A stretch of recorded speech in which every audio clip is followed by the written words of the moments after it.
Hello, today's devotion is from 1 John chapter 4. 1 John chapter 4, and it's more testing, like 1 John 3. More testing happening today, but not virus testing. No one's going to stick something up your nose.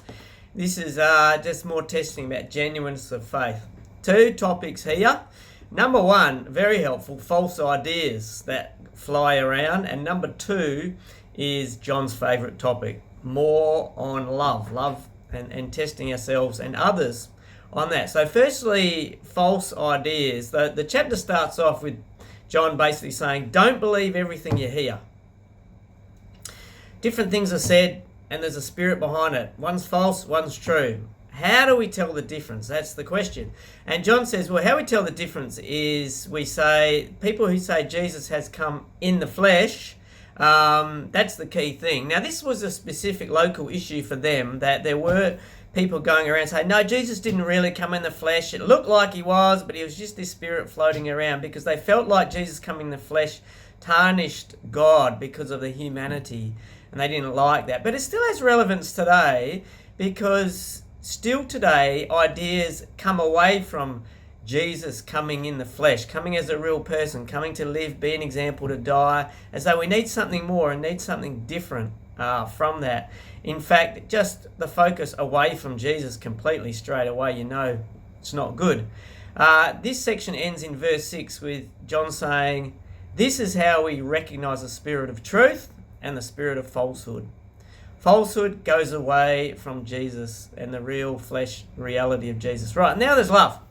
Okay, beautiful words on love. John's favourite topic, especially in this book. For the first thing he says, well, love is a God thing. You know, that's where it comes from. In fact, that's who God is. Great words about that. It's a God thing all the way.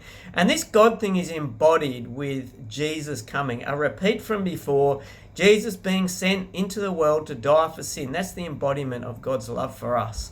And then there's this concept of becoming perfect in love, which basically means we're maturing in it. We are in touch with it. It is real for us. And when it's real, there's two outflows.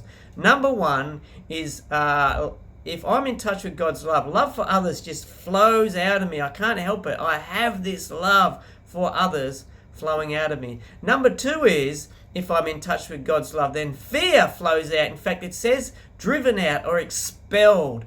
Because we're in touch with God's love, this sense of judgment or punishment, I don't feel that. So fear is booted out of my life.